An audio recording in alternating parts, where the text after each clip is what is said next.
शांति शांति। शंकरं शंकराचार्यं केशवं बादरायणं सूत्रभाष्य कृतौ वन्दे भगवन्तौ पुनः पुनः। ईश्वरो गुरुरात्मेति मूर्तिभेद विभागिने व्योमवद् व्याप्त देहाय दक्षिणामूर्तये नमः। ओम शांति शांति शांति।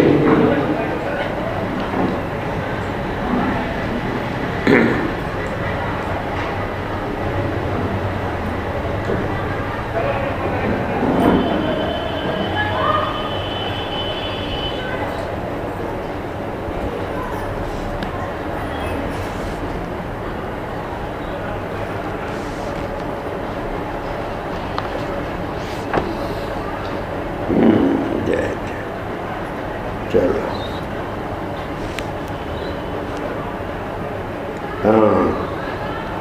ओम तत्र तत्र पुरग्राम आकर खेट वाट खरवट शिविर ब्रज घोष सार्थ गिरिवनाशनम दिशु अनुपथम अवनीचराप सदै परिभूयमानो मत्स्याभिरिव वन गज तर्जन ताड़न व मेहन स्टीवन प्रावश कृत रजः प्रक्षेप पूतिवात द्रुक्तै तद विगणयन एव असत संस्थान एतस्मिन् देहोपलक्षणे सदुद्देशे उभयानुभव स्वरूपेण स्वमहिमावस्थानेन असमारोपित अहम ममाभिमानत्वाद अविखंडित मनाः पृथ्वी में एक चरा परिभ्राम। तो कल इस बात को स्पष्ट किया था कि किस प्रकार से अपने 100 पुत्रों को उपदेश देकर और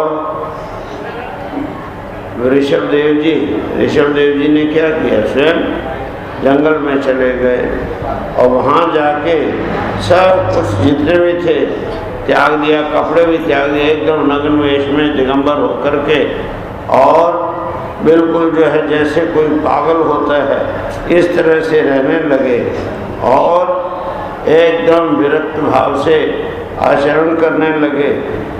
और जितनी भी ये है आहवनी आदि अग्नियाँ होती हैं जिनका एक गृहस्थ को अनुपालन करना आवश्यक होता है, वो भी उन्होंने सब अपने अंदर ही समेट लिया सबको, अर्थात बाह्य अग्नियों का परित्याग करके अंतर अग्नियों को ही प्रज्वलित कर लिया। इस तरह से करते हुए वो जो है सन्यासी हो गए और ब्रह्म अर्थ देह से बाहर निकल गए। इतना जो है कल आ गया, इधर से आ जाओ, बहुत जगह है अभी तो।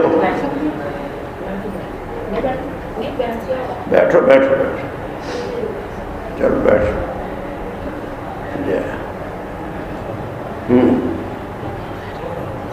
अब इस बात को कहते हैं, कल इस बात को भी कहा था कि जैसे कोई जड़ आदमी होता है पत्थर की तरह से, वो भी एकदम क्या हो गए, जड़वती रहने लगे, अंधे की तरह, बहरे की तरह, गूंगे की तरह, हाँ पिशाच की तरह, उन्मादक पागल की तरह से वो जो है सब कुछ जो है बाहर का विचार छोड़ के अपने अंतरात्म स्वरूप में ही स्थित हो गए थे। इस प्रकार से मौन धारण उन्होंने कर लिया। अब इस बात को कहते हैं कि ऐसा होने पर भी हुआ क्या, तो इस बात को कहते हैं कि वो तो वहाँ ये हो गए थे, कभी कभी जो है नगर और गांव में चले भी जाते तो घूमते हुए, तत्र तत्र प्रोग्राम आकर खेत वाटर। तो कभी कभी वो कहते हैं, क्या होता था कि गांव में भी चले जाते थे, तो कभी जो है किसी गुफा में चले गए, कभी जो है किसी किसानों की बस्तियों में चले गए, कभी बगीचों में चले गए, कभी जो पहाड़ों में छोटे छोटे गांव घूमते हुए नांगे उधर ही निकल जाते थे। हाँ, और कभी जो है फौजियों की छावनियाँ लगी हों उधर भी चले जाते थे, गौशालाओं में, अहीरों की बस्तियों में, और या तो जो धर्मशालाएं हैं उन धर्मशालाओं में भी जाकर के ठहर जाते थे। इस तरह से जो है कभी पहाड़ों पर, कभी जंगलों पर, कभी किसी आश्रम में जाके ठहरे। मतलब कोई अपना उन्होंने एक निश्चित ठिकाना रखा ही नहीं, बिल्कुल अमुक जगह मेरी है वो रखा ही नहीं। पहले जो है वो एक महात्मा से हमने एक बार पूछ लिया था, और ये कहाँ रहते हैं, तो उन्होंने पता क्या जवाब दिया, पता क्या खाक बतलाएं निशाया बेनिशां अपना। क्या पता क्या खाक बतलाएं निशाया बेनिशां अपना, लगा बिस्तर जहाँ बैठे वही समझो मकान अपना। तो बस, तो वो तो बिस्तरे की बात कहते थे, ये तो बिस्तरा के पहनने के कपड़े भी नहीं रखते थे, नंगे ही घूमते थे। इसलिए इनको तो सर्वभूमि को पाल की, तो ये सब जगह कहीं भी जा कर के ठहर जाते थे। तो ऐसी अवस्था में होता क्या था कि रास्ते में निकलते, जैसे जंगल में जो है चलने वाले हाथी खुले घूमते हैं, ऐसे ये भी घूमने लगते। तो क्या होता कि वो मक्खियाँ जो है ना, अब गंदगी तो है, कभी नहाना नहीं, धोना नहीं, जो भी आए कीचड़ी, कल मैंने कहा था कीचड़ी मर लेते, कभी कुछ कर लेते, तो उससे क्या होता, मक्खियाँ जो है जैसे हाथी के चारों मक्खियाँ घेर लेती हैं, ऐसे उनको भी मक्खियों के झुंड आकर के मक्खियाँ घेर लेती। और इसी तरह जो है दुष्ट लोग जो हैं, कई लोगों को तो दूसरों को छेड़ने में ही मजा आता है। हाँ, कभी कभी बच्चे भी जो देखते हैं ना, ऐसा पत्थर मार दें, कभी कुछ करते हैं। तो इस तरह से जो है मूर्ख और दुष्ट लोग उनके पीछे हो जाते हैं और उनको तंग करने लगते हैं।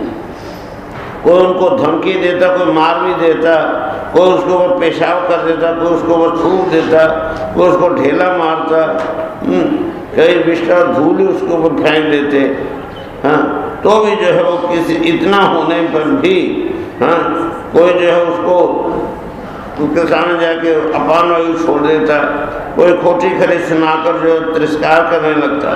लेकिन ये सब जो कुछ भी करें, उनकी इन चीज़ों के ऊपर कभी नज़र जाती ही नहीं थे, वो किसी की तरफ देखते ही नहीं थे, है ना।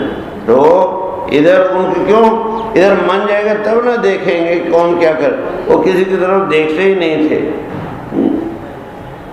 तो ये ध्यान बिल्कुल देते ही नहीं थे। क्यों? वो भ्रम से जो है, जिसको लोग सत्य समझते हैं वो तो इस शरीर को भी मिथ्या समझते थे। और इसमें उनकी जरा भी किसी प्रकार की ना तो अहंता थी, ना कोई ममता थी इसके अंदर। इसलिए जो है वो जितना भी कार्य कारण भाव प्रपंच है, इस सारे प्रपंच से ही दूर रहते हुए इसके लिए साक्षी भाव से, हाँ मैं देख रहा हूँ, क्या कर रहे हैं, मैं देख रहा हूँ। एक वो रहे चौबे जी, मथुरा में चौबे जी रहे, और एक थे उनके चौबाइन समझे, चौबे जी की धर्मपत्नी चौबाइन। तो वो घर में, अब उसका जो बड़े हरे चीज़ें मुँह आ सकती थी, और चौबे जी थे वो एकदम विरक्त थे। तो एक दिन क्या हुआ, रात को सो रहे दोनों, चोर आया। और चोर जो दीवार है ना, दरवाजा तो खुल नहीं सकता, तो जो बाउंड्री है ना उसके ऊपर से कूद के अंदर आ गया। चौबाइन की तो नींद खुल गई, कैसे नहीं वो चोर आ रहा है, दीवार कूद लिए, हाँ मैं देख रहा हूँ। तो फिर थोड़ी देर में कहते रहे उसने दरवाजा बाहर को खोल के अंदर आ गया, हाँ मैं देख रहा हूँ। कहते रहे वो कमरे में आ गया, कहते हाँ मैं देख रहा हूँ। कहते उसने तिजोरी खोल लिया, कहते हाँ मैं देख रहा हूँ। एकदम उसने सारा तुम्हारा मकान का माल जो निकाल के थैले में भर लिया। कहते हाँ मैं देख रहा हूँ। कहते वो बाहर जा रहा है। कहते हाँ मैं देख रहा हूँ। कहते वो दीवार में कूद गया। कहते हाँ मैं देख रहा हूँ। इधर खाक पड़े तुम्हारे मुंह में। हाँ देख रहा हूँ। क्या देख रहे हो? हाँ वो सब को लेके चला गया और तुम देख रहे हो। तो अगर आप लोगों के साथ ऐसा तो कैसा लगेगा? लेकिन उनको कुछ नहीं।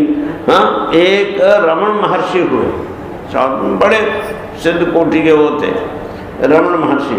तो बाद में तो बड़ी ख्याति हो गई उनकी। जब शुरू में एक जगह कुटिया बना के थे तो भगत तो थे उनके, तो एक छोटा सा आश्रम भी था। तो एक दिन क्या हुआ, एक चोर आ गया रात के समय। चोर आया और उसने जितने बर्तन भांडे वगैरह सामान था और तो था ही क्या, वो सब एक उसमें बांधा और उठाने लगा तो वजन ज़्यादा हो गया।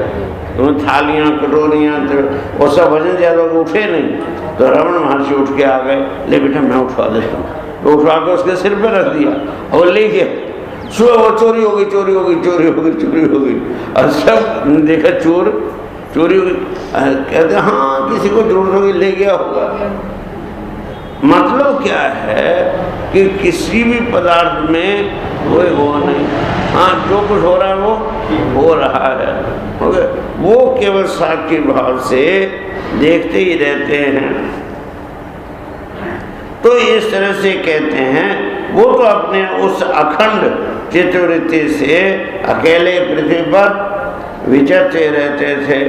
तो इस तरह से विचरते हुए अति सुकुमार हाँ कर चरणोरह स्थल विपुल बाहुवंश गल वदनाद्य अवयव विन्यास प्रकृति सुंदर स्वभाव हास सुमुखो नव नलिन दलायमान शिशिर तारण्य आयतन नयन रुचिर सदृश शुभग कपोल कर्ण कंठनासो विगूढ़ स्मित वदन महोत्सवेन पूर्वनिता नाम मनसी कुसुम शरासनम उपधान परागवलंबमान कुटिल जटिल कपिश केश भूरि भारो भूत मलिन निज शरीरेन ग्रह गृहीत इव अदृश्यत।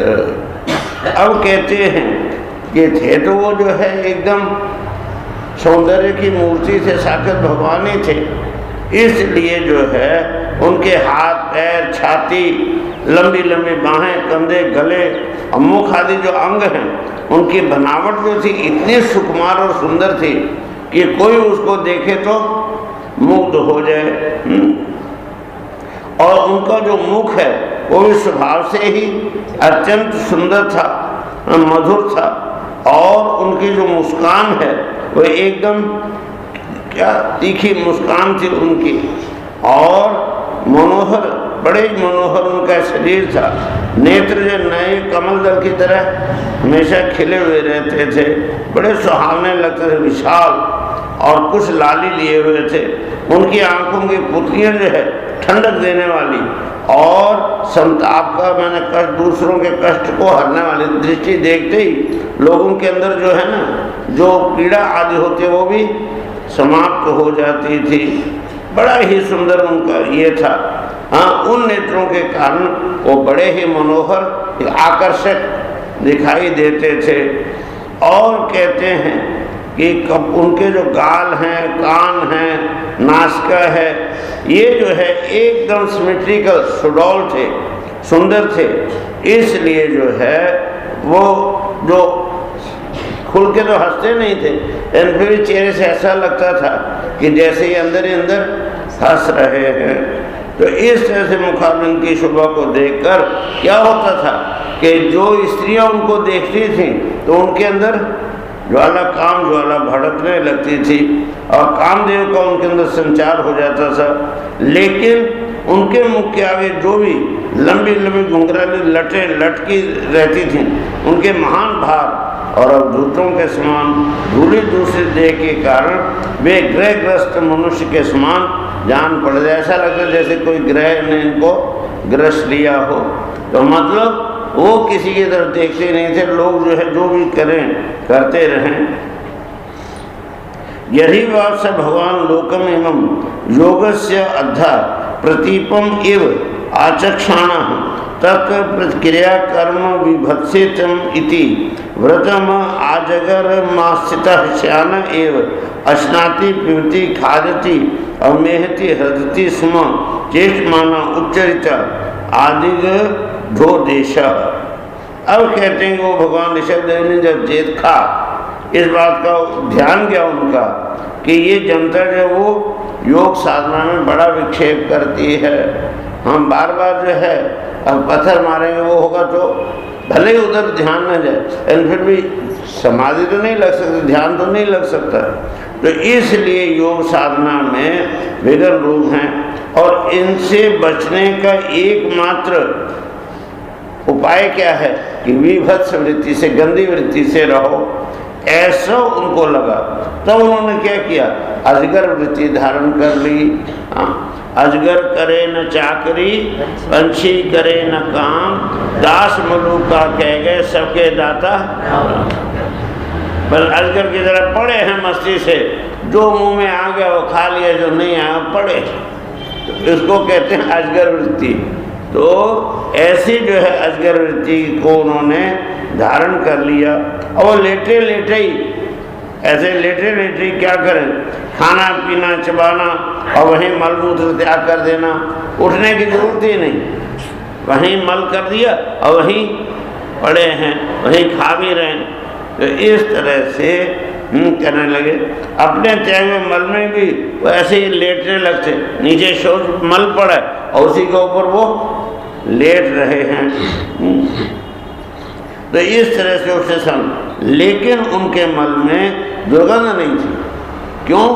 उनका जो शरीर था इतना यौगिक था कि उसके अंदर दुर्गंध निकले भी तो वो, और आप लोग तो जो है जो कुछ खाते पीते हैं, खट्टा मीठा तीखा नमकीन और वो मसाले और ये, तो उससे क्या होता है, जो मल है उसमें से भी दुर्गंध आती है, कैसे सड़ जाता है। लेकिन उनका जो मल था वो इतना शुद्ध होता था, इतना निर्मल होता था कि उसमें बिल्कुल ही किसी प्रकार की दुर्गंध नहीं आती थी।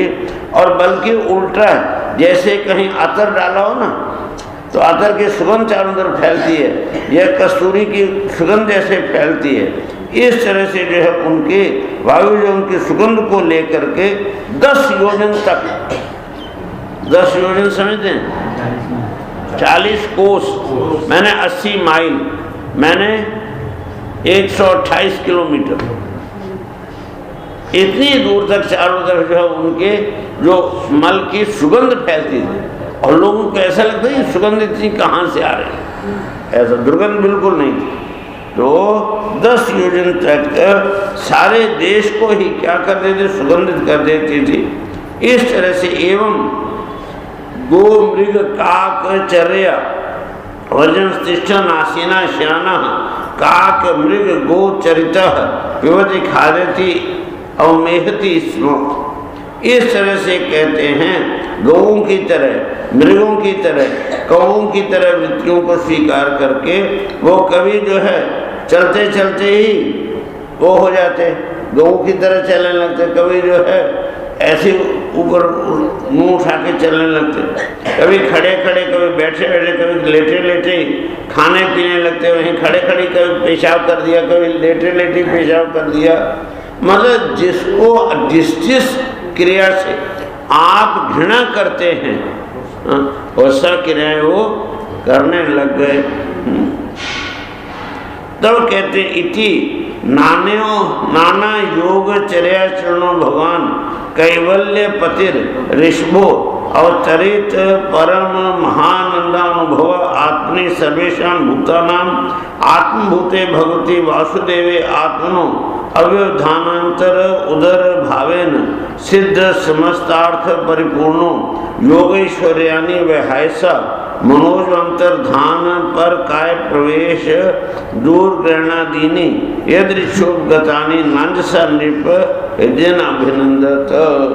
कहते अब हुआ क्या, ये हे परीक्षित परमहंसों को त्याग के आदर्श की शिक्षा देने के लिए, ये परमहंस को कैसे रहना चाहिए, इस बात की उनको दीक्षा देने के लिए उन्होंने क्या किया, मोक्षपति भगवान जो ऋषभदेव हैं उन्होंने कई तरह की योगचर्याओं का भी आचरण किया। अंदर वो योगचर्या करते रहते थे निरंतर, जो सबसे महान आनंद का अंदर ही अंदर, हम लोग बाहर से कोई मतलब ही नहीं, बाहर के दुर्गंध उनके पास जानी ही नहीं, किसी तरह की कोई वृत्ति जानी ही नहीं, कोई कुछ भी कह रहा उन्होंने सुनना ही नहीं, वो अपने आनंद की मस्ती में मस्त रहते थे। और उनकी दृष्टि में निरुपाधिक रूप से संपूर्ण प्राणियों की आत्मा अपने आत्मस्वरूप भगवान वासुदेव को किसी प्रकार का भेद, वो वासुदेव और अपने अंदर किसी तरह का कोई भेद नहीं समझते थे। हाँ, आप लोगों को कहते हैं ना कि क्या कहना चाहिए, मैं कौन हूँ, अहम ब्रह्मास्मि, मैं ब्रह्म ही हूँ। और वासुदेव भी ब्रह्म का ही नाम, पहले हमने बताया था कि वासु का अर्थ जिसमें संपूर्ण भूत वास करते हैं, जिसमें संपूर्ण भूत रहते हैं और जिसमें अंत में संपूर्ण भूत प्राणी मात्र विलीन हो जाते हैं, वो जो सबका अधिष्ठान रूप आत्मा, उसका नाम है वासु। और जो निरंतर प्रकाश रूप है, जो निरंतर ज्ञान स्वरूप है, ऐसा देव स्वरूप जो ब्रह्म। हाँ, तो इसका अर्थ क्या निकला कि वासुदेव ये ब्रह्म का ही दूसरा नाम है। तो वो और ये भी जीव भी जब क्या हो जाता है, ब्रह्मवेद ब्रह्मे भवति, जो उस ब्रह्म को जान लेता है, ब्रह्म स्वरूप को जान लेता है, वो ब्रह्म ही हो जाता है। तो इस तरह से कहते हैं वो जो है उसके साथ भेद करके रहते थे, इसलिए उनके सभी पुरुषार्थ जो है वो पूर्ण जो है, कुछ पाना बाकी नहीं, कुछ खोने को है ही नहीं। अन्ना कुछ प्राप्त करना है और ना कुछ त्यागना है, छोड़ना है। क्यों कि जो पूर्ण है उस पूर्ण में कुछ भी जोड़ा नहीं जा सकता और पूर्ण में से कुछ भी घटाया भी नहीं जा सकता। पूर्णमेवा विशिष्यते, हमेशा पूर्ण ही बाकी रहता है। इस प्रकार से कहते हैं वो पूर्ण हो चुके थे। उनके पास यद्यपि इतने सिद्ध हो चुके थे वो कि सारी सिद्धियां, आप लोग बोलते ना अष्ट सिद्धि निधि के दाता अश्वदीन जन, तो 8 सिद्धियां 9 निधियां सब उनके पास आ गई थी। इसलिए जो है आकाश में जाना हो, हाँ, और दूसरे मन की गति के समान शरीर की इच्छा करते ही वहाँ पहुँच जाना। यदि यहाँ बैठे अभी संकल्प किया कि मेरे को दिल्ली जाना है, तो आप अपने आप को वहाँ दिल्ली में बैठा हुआ देखेंगे। फिर इच्छा की कलकत्ता जाना है, तो दूसरे सेकंड में आप अपने आप को कलकत्ता बैठा हुआ देखेंगे। इसको कहते हैं मनोजवित्व। तो ये भी जो है उनके अंतर्धान हो जाना। अभी आप मेरे सामने खड़े हैं, आपने संकल्प किया मैं इनको नहीं दिखूं, तो फिर शून्याकाश हो जाएगा, आप वहीं होंगे लेकिन किसी को दिखाई नहीं देंगे, अंतर्धान हो गए। अथवा परकाया प्रवेश, दूसरे के शरीर में प्रवेश करना, जैसे शंकराचार्य जी ने भी किया था, तो परकाया प्रवेश कर लेना।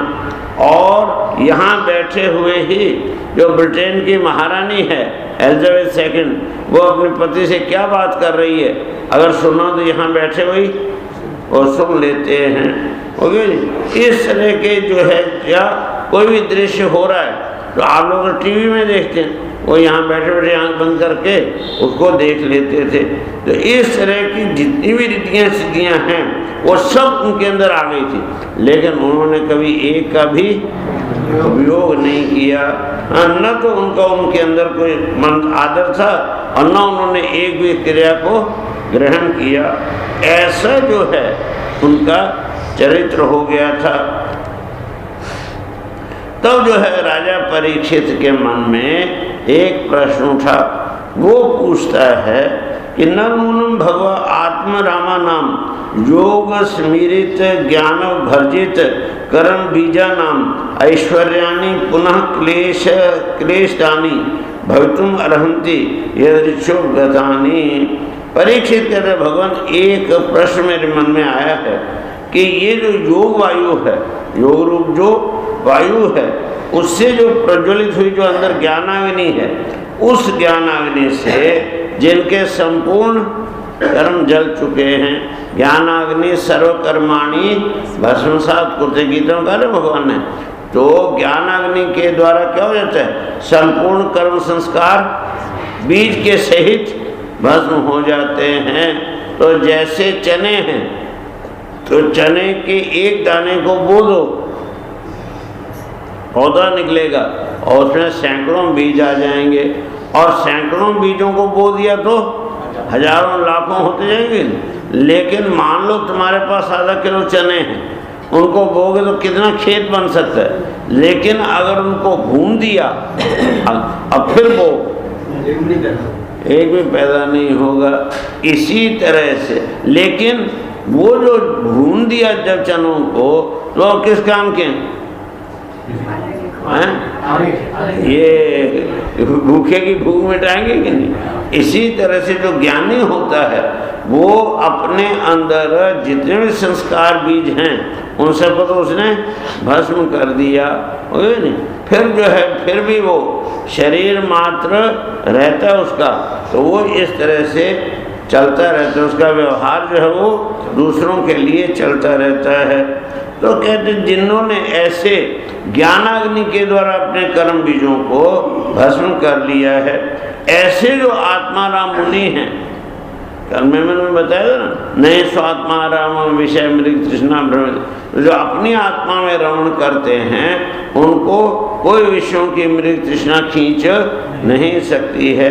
तो कहते हैं वो जो आत्माराम मुनि हैं वो दैवश यदि अन्मादि सिद्धियां प्राप्त हो गए उनके अंदर, उन्होंने तो कुछ भी चाहा नहीं, उनके अंदर तो कोई संकल्प भी नहीं है, सर्व संकल्प सन्यासी। तो ऐसी अवस्था में वो जो सिद्धियां प्राप्त हो जाती हैं तो उनके अंदर राग द्वेष का, राग है, द्वेष आदि क्लेश है, उनका कारण तो किसी प्रकार हो ही नहीं सकती। तो ऐसी अवस्था में वो कहते हैं भगवान ऋषभदेव ने उन्हें स्वीकार क्यों नहीं किया, ये प्रश्न है। मतलब ध्यान है, मान लो एक गृहस्थ है, उसके पास 1 लाख रुपया है, वो क्या करेगा उससे? हाँ, कुछ तो बिजनेस में लगाएगा, कुछ जो है उसमें लगाएगा, कुछ मौज मस्ती में लगाएगा, कुछ जो है फिल्म देख के आएगा, कुछ सब कुछ करेगा कि नहीं। लेकिन जो ज्ञानी है उसके पास अगर किसी ने 1 लाख रुपये चढ़ाए तो वो तो कुछ करेगा नहीं। क्यों? उसको तो कुछ भी पाना नहीं है, तो वो 1 लाख रुपया उसको भ्रष्ट तो नहीं कर सकता। तो क्या कर सकता है कि किसी को, गरीब को दे दिया, किसी को कुछ कर दिया, दूसरों का हित में लगा सकता है। तो लेकिन वो तो स्वीकार ही नहीं करते थे। किसी, मैंने कहा ना, किसी भी रिद्धि सिद्धि को उन्होंने स्वीकार ही नहीं किया। तो क्यों नहीं किया, ये जो है प्रश्न पूछा परीक्षित ने। तब वो कहते हैं सत्यम उक्तम किंतु वा एके न मनसोद्धा विश्रम्भनम अवस्थानस्य षठ किरात एव संगच्छन्ते। अब सुखदेव जी कहते हैं भाई तुमने कहा तो सत्यम उक्तम, तुमने जो कहा तुमने अपनी ओर से तो सब कुछ सही कहा है, लेकिन है ना, किंतु आते वो सब कहा वो साफ। अर्जुन ने भगवत गीता के पहले अध्याय में युद्ध के विरोध में कितनी अच्छी बातें कही हैं।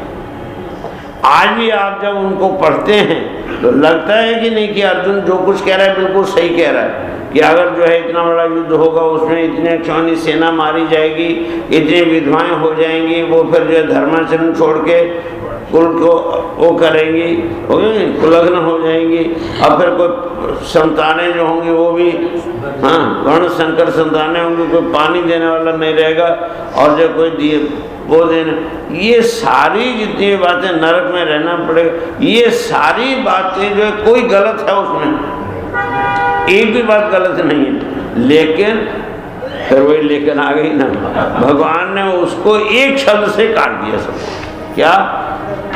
प्रज्ञावादांश भाग से ही प्रज्ञावाद है। प्रज्ञावाद कर जानते हैं? बुद्धिवाद, इंटेलेक्चुअलिज्म, तार्किक तो है लेकिन एकांगी तर्क है।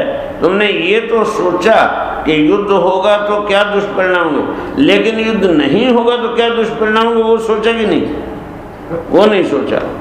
बस यही गड़बड़ है। तो किंतु से वो सब कट गया ना। इसी तरह से वो कहते हैं सुखदेव जी कि नूनम सत्यम उत्तम, तुमने जो कहा वो बिल्कुल सत्य है, किंतु यह बा एक न मनसो अध विश्रम्भनम अवस्थान से षष्किरात एवं संगच्छन्ते। कहते हैं लेकिन है क्या, संसार में जैसे चालाक व्याध होता है ना, शिकारी व्याध है ना, शिकारी, वो शिकारी क्या करते हैं, अपने जो है पकड़े हुए मृग का विश्वास नहीं करता।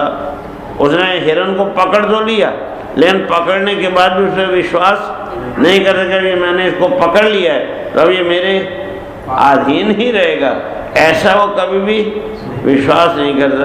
फिर भी उसको रस्सियों से बांध के कस के रखता ही नहीं। इसी तरह से कहते हैं कि ये जो बुद्धिमान लोग होते हैं वो अपने चंचल चित्त का कभी भी भरोसा नहीं करते।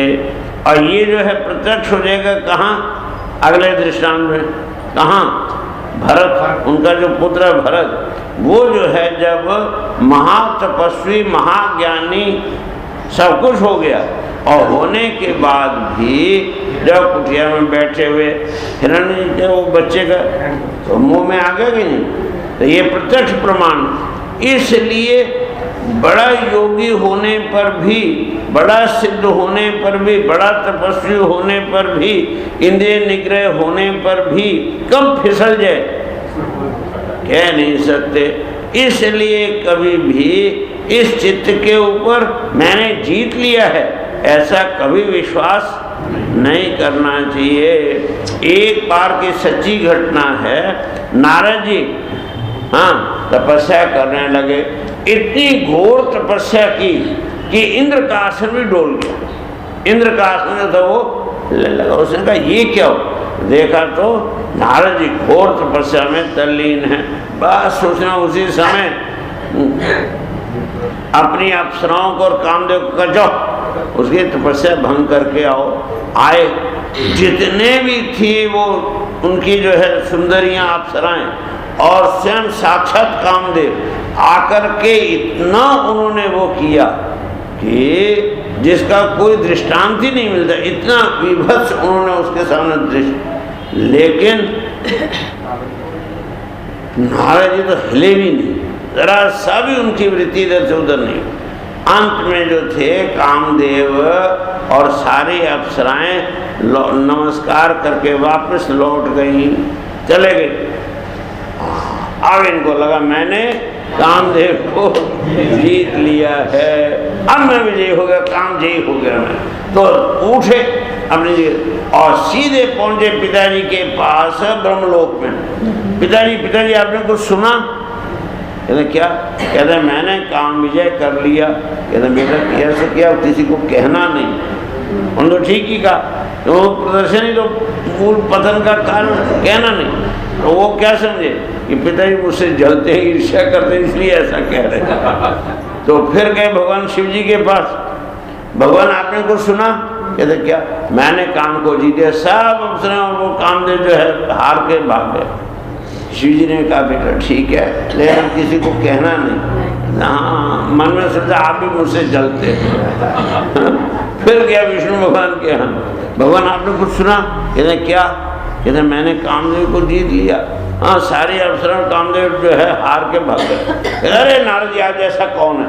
अब उन्होंने तो फिर और ऊपर बोल बनना, आप जैसा कामदेव कौन हो सकता है?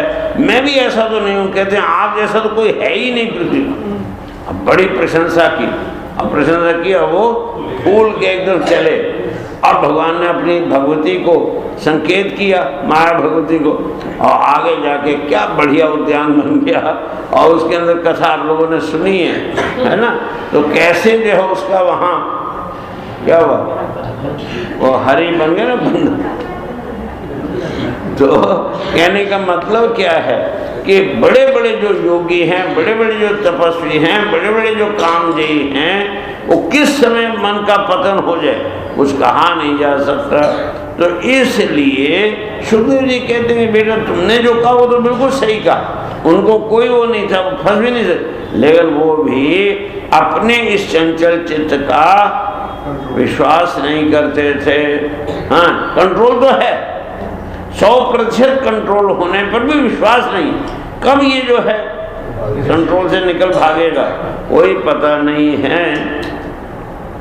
तथा चोक्तम कहते हैं इस बात को शास्त्रों में भी कहा है, न कुर्यात करे चित सख्यम मनसी है नवस्यते यद विश्रम्भाच्य जीर्णम चस्कंद तपेश्वरम। कहते हैं कि चंचल ये जो चित्त है इसके साथ कभी दोस्ती मत करो, कभी मैत्री मत करो। ये तुम्हारा चंचल चित्त है, इससे कभी भी मैत्री नहीं करनी चाहिए, दोस्ती कभी नहीं करनी चाहिए। इसमें विश्वास करने से ही क्या होता है, मोहिनी रूप जो है ना भगवान का, उसमें महादेव जी भी फंस गए थे और उनका भी जो संचित तप था वो क्षीण हो गया था। साउथ इंडिया में आप जाएं तो वहाँ एक अप्पे स्वामी का मंदिर मिलेगा। किसका? अप्पे स्वामी। सारे दक्षिण बहुत हजारों मंदिर हैं उनके, और उनका एक दूसरा नाम है हरिहर पुत्र।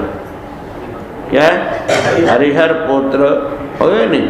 और वो जो अप्पे स्वामी हैं ऐसे उंगली रख के यूं देख रहे हैं ऊपर आकाश में, तो क्या सोच रहे हैं वो। तो एक कवि ने उसकी बड़ी सुंदर कल्पना की है। वो कहते हैं कि जब भगवान शिव जी थे ना, तो उनके वो जो था भस्मासुर ने घोर तपस्या की और शिव जी को प्रसन्न कर लिया। तो शिव जी ने कहा वर मांगो। तो कहते हैं अपनी ये जो हाथ का कंगन है ना, ये मुझे दे दो। अब वो भस्म कंकन जिसके सिर पर रखो तत्काल भस्म हो जाए। अब वो क्यों मांगा उसने भस्म कंकन मालूम है? ताकि मैं शिव जी को जला के उनकी पत्नी जो पार्वती उसको अपनी बीवी बना लूं। जिसकी साधना की, जिसकी तपस्या की, जिसको इष्ट माना, उसी को बनूं। ये दुष्ट का लक्षण। तो अब लेकिन शिव जी तो शिव जी निकाल के दे ले भाई। अब लिया और वो तुरंत ही शिव जी को भस्म करने के लिए आगे बढ़ा। शिव जी भागे। हालांकि शिव जी के अंदर इतनी सामर्थ्य थी कि वो भस्म कंकन की शक्ति को अवरोध कर सकते, लेकिन फिर क्या होता, लोग कहते हैं नकली कंगन दे दिया तो वो भी गड़बड़ है। तो इसलिए भागे। अब भागते गए पीछे पीछे वो भस्मासुर और आगे आगे शिव जी। विष्णु ने देखा ये तो गड़बड़ हो गई, तो झट उन्होंने पार्वती का रूप बनाया और इतना सुंदर मोहिनी रूप धारण किया। आदत थी उनकी, कई बार किया उन्होंने। तो वो जो है आए एकदम, और जो नैन मटकाते उसके सामने, तो बेचारा भस्मासुर तो भूल गया शिव जी को, उन्हीं को देखने लगा। तो अब वो पार्वती रूप में, तो कहते क्या बात है, कहाँ जा रहे हो? पार्वती ने पूछा। तो कहते हैं मैं शिव जी को भस्म करने। क्यों? कहते तुम्हें पाने के लिए। वो तो उसको पार्वती समझ रहे हैं, तुम्हें पाने। कहा अरे तू क्या समझे, मैं तो बुढ़े से पहले ही परेशान हूँ, मैं तेरे साथ चलने के लिए अभी तैयार, चल तू। तो कहा लेकिन मेरी एक शर्त है। कि क्या? कि मैं उस बुढ़े के साथ क्यों रहती हूँ पता है? वो मुझे तांडव नृत्य करके दिखाता है, और तुम दिखाओ तो मैं तेरे साथ रहूँ। मुझे जो डांस सिखाए, मैं डांस प्रिया हूँ, जो मुझे डांस सिखाए मैं उसके साथ रहूँगी। तो कहते अरे बाप रे, वो तो मैंने आज तक कभी सीखा ही नहीं। कहते सिखा मैं दूंगी। किसने कहा? वो मोहिनी रूप विष्णु ने। सिखा मैं दूंगी। तो कह रहे हैं हाँ तुम सिखाओगे फिर तो मैं तुरंत सीखूँ। तो कहते जो कल करे आज करो, अभी चालू हो जाओ। तो कहा ठीक है। उसने कहा जैसे जैसे मैं करूँ वैसे ही करते जाना। कहा ठीक है। उसने ऐसे किया ऐसे किया ऐसे किया, फिर यूं जो किया उसने भी किया, तो भस्म कंगन सिर के ऊपर है वो वहीं भस्म हो गया। तो अब जब भस्म हो गया तब तो विष्णु भगवान ने शिव जी को आवाज लगाई, आ जाओ खत्म हो गया सब किया। तो आए तो शिव जी ने कहा तुमने किया क्या? तो कह रहे अब क्या जाने दो, नहीं एक बार मुझे भी दिखाओ अपना रूप। तो पहले तो विष्णु जी ने मना किया, लेकिन बाद में फिर दिखाया।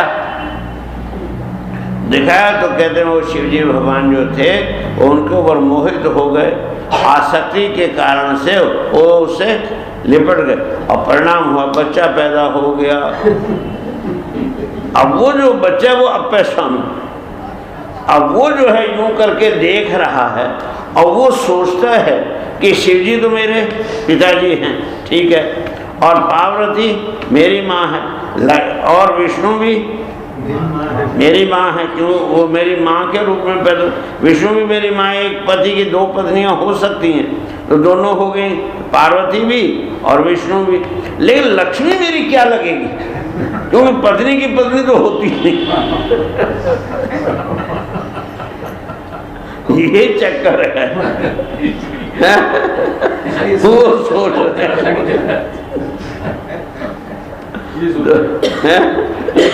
हाँ कि वो मेरी क्या लगी, लक्ष्मी मेरी क्या लगी। तो इसलिए कहते हैं ईश्वर, वो जो भगवान शिव जी हैं वो भी जो है इस तरह से क्या हो गए थे, चिरकाल से संचित तप था उसको उन्होंने स्वयं क्षय कर लिया था।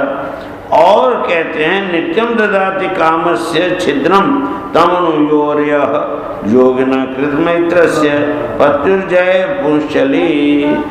अब इस बात को कहते हैं जैसे कोई व्यभिचारिणी स्त्री होती है, व्यभिचारिणी किसको कहते हैं, अनेक के साथ जाने वाली, और भगवान ने भगवत गीता में अपनी जो भक्ति है वो भक्ति कैसी होनी चाहिए बताया कि नहीं, क्या बताया, किसी को याद है, भक्ति अव्यभिचारिणी क्या होनी चाहिए, अव्यभिचारिणी भक्ति, अर्थात जो एक निष्ठा, व्यक्ति की निष्ठा कभी बदल नहीं चाहिए, जिसकी निष्ठा नहीं है वो कुछ भी नहीं कर सकता।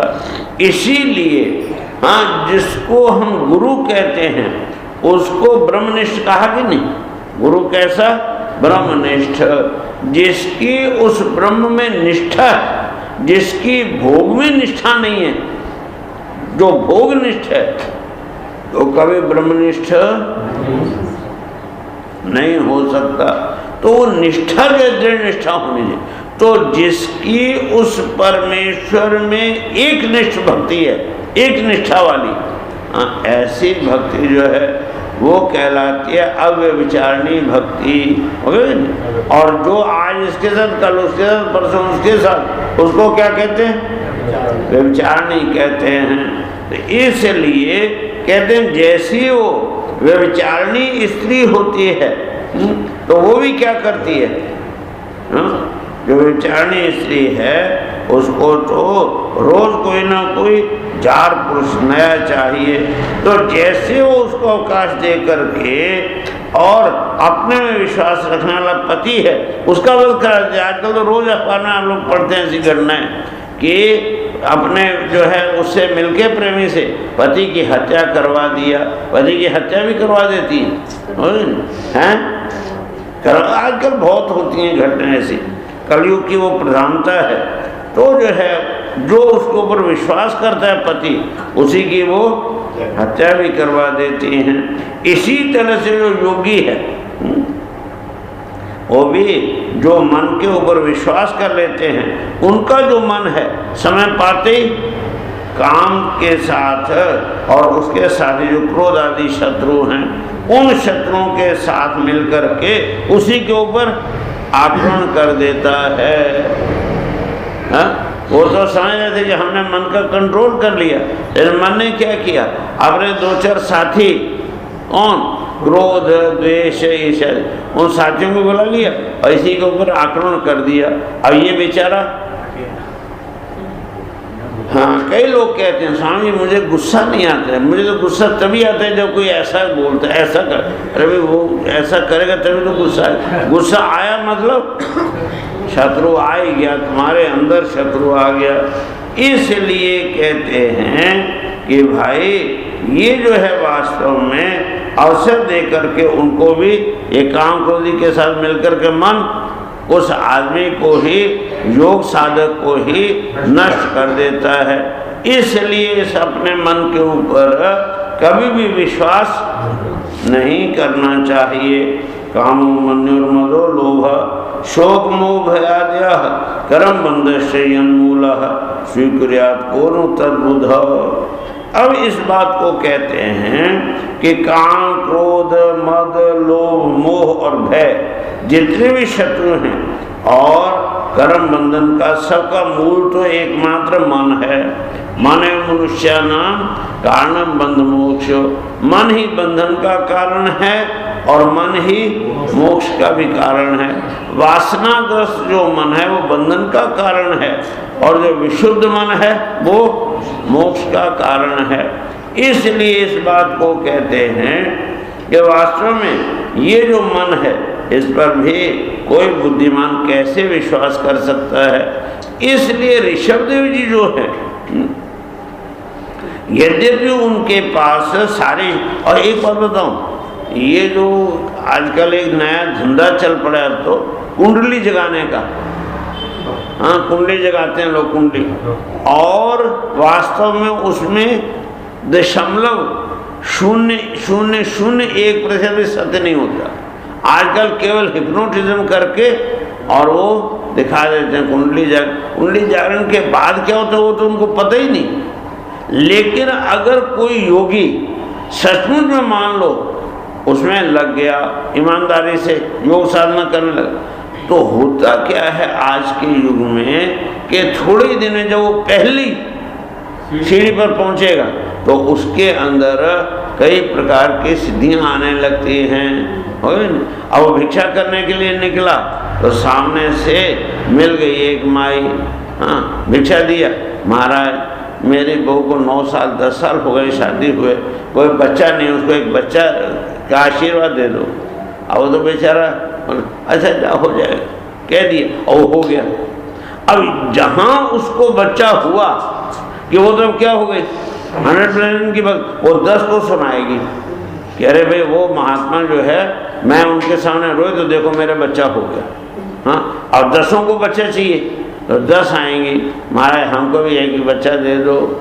अब यदि दे दिया तो वो फिर 100 को जाके कहेंगी, हो गया ना, तो परिणाम क्या होगा, सब खत्म हो गया।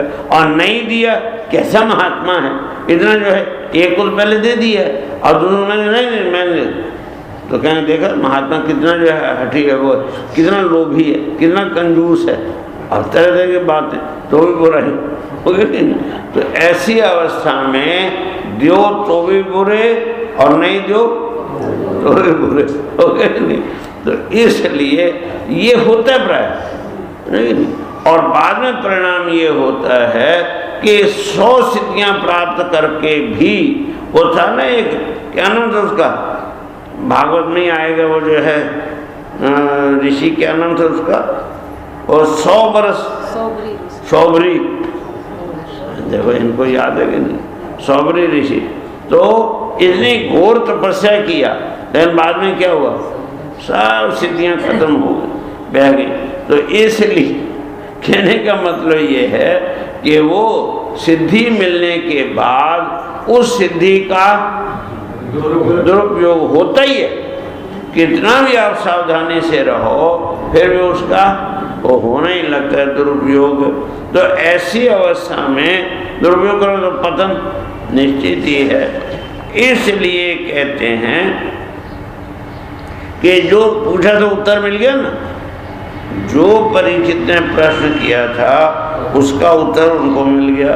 अथ एवं अखिल लोकपाल ललामोपि विलक्षणैर जड़वत धूत वेश भाषा चरितै अवलक्षित भगवत प्रभावो योगिनां संप्राय विधिम अनुशिक्ष्यन स्वकलेवरम जिहासु आत्मनि आत्मानं असंव्यवहित अनर्थांतर भावेन अन्वीक्षमाणः उपरत अनुवृत्ति रूपराम। इसलिए कहते हैं कि भगवान ऋषभदेव जी यद्यपि इंद्रादि जितने भी लोकपाल हैं वो भी क्या थे, उनके भी भूषण स्वरूप थे। इंद्रादि को क्या, जैसे जो है गहना होता है कि नहीं, आभूषण गहना, तो आप गहना पहनते हैं तो गहने की शोभा आपसे या आपकी शोभा गहने से? हैं? गहने की शोभा हमसे। ये ही नहीं। अगर आपका सुंदर चेहरा है तो गहने की कोई आवश्यकता ही नहीं, और अगर कुरूप चेहरा है तो कितने भी गहने पहनो तो क्या वो सुंदर लगेगा? कुछ नहीं होगा।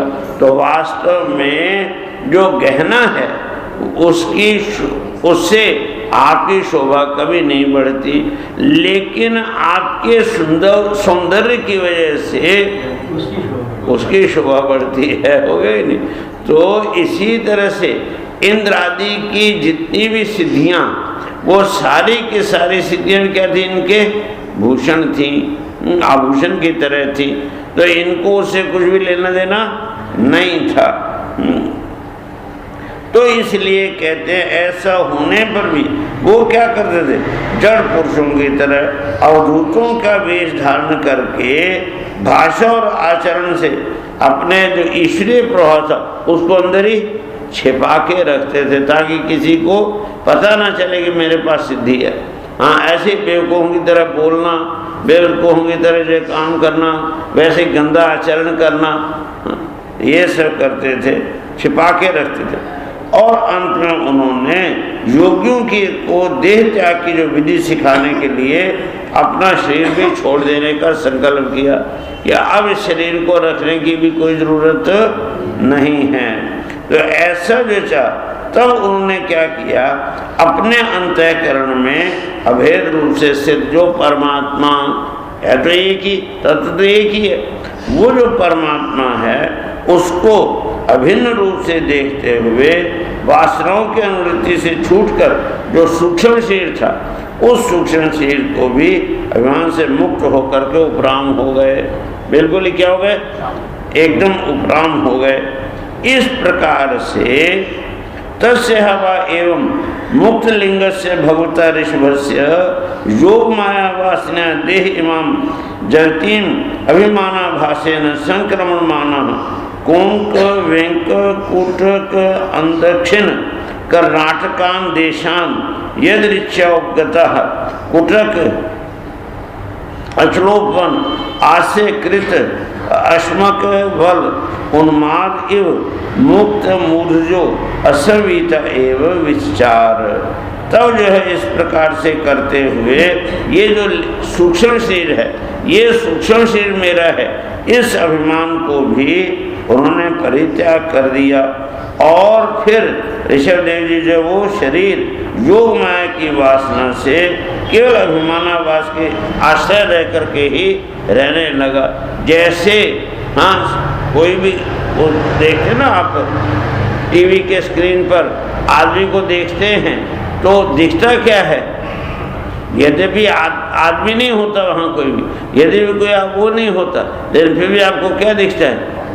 आदमी दिखता है, लड़ते हुए, रोते हुए, गाते हुए दिखते हैं कि नहीं? तो वो जितना भी जो कुछ भी दिखता है वो वहाँ कुछ भी होता नहीं है।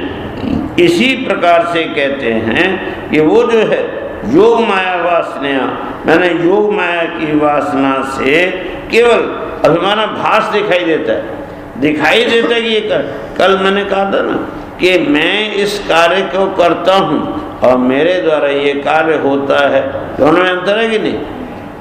आई हैव डन दिस वर्क और this work is done by me, दोनों में अंतर क्या है? एक में जो ईगो है वो एक्टिव है, एक्टिव वॉइस कहते हैं, और दूसरे में ईगो पैसिव हो जाती है, पैसिव हो गई। तो वहाँ वो साधन बन गई और साधन को कोई पाप पुण्य फल नहीं लगता है। इस प्रकार से कहते हैं कि वो जो है अभिमानाभास के आश्रय से ही इस पृथ्वी पर घूमते रहे। अब शरीर तो जो है, मैंने कहा ना कि शरीर को छोड़ना, मैंने क्या मतलब, वो भी आत्महत्या होते, वो भी करना नहीं है। तो ऐसे ही वो विचरण करते रहे। और जो दैवश कोंक देश में चले गए, वेंक देश में चले गए, और दक्षिण आदि जो कुटक कर्नाटक देश है उसमें चले गए, और मुंह में पत्थर का टुकड़ा रख लिया। क्या किया? मुंह के अंदर एक पत्थर का टुकड़ा डाले हुए और बाल बिखरे हुए उन्मत्त की तरह से जो है वो, हाँ, इधर से उधर दिगंबर रूप से जो है वो घूमने लग गए। अथ समीर वेगा विधूत वेणु विकर्षण जातो उग्र दावानल तद्वन मालेलियहन सहतेन ददाह। अब क्या हुआ कि इस तरह से वो वहाँ जंगल में घूम रहे थे, तो गर्मियों के दिन भयंकर गर्मी पड़ रही है और पेड़ जो थे वो सूख गए धूप के मारे, और चली तेज हवा दावानल चल, और वो जो ये है ना जो बांस होता है सूखा, उसमें जोर से घर्षण होता था, आग पैदा हो गया, समझे ना। तो आग पैदा हो गई तो सारा जंगल जो था वो जल गया, और उसी में थे वो भी साथ ही जल गए। तो देह भी उनका जो था वो भस्म हो गया। और इस प्रकार से ऋषभ देव जी की कथा पूरी हो गया ना। अब उनका शरीर तो छूट गया, अब उनकी आत्म शांति के लिए जरा सीधे होकर के बैठो, 1 मिनट का मौन रखते ना हम लोग जब कोई मर जाए तो मौन रखो। उसके लिए सीधे होकर के बैठ के जोर से हरिओम की ध्वनि करके और उस सच्चिदानंद स्वरूप परमात्मा के हृदय में एकाग्रता पूर्वक 1 मिनट इष्ट देव के रूप में ध्यान करो। हरि ओम।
शांति शांति शांति।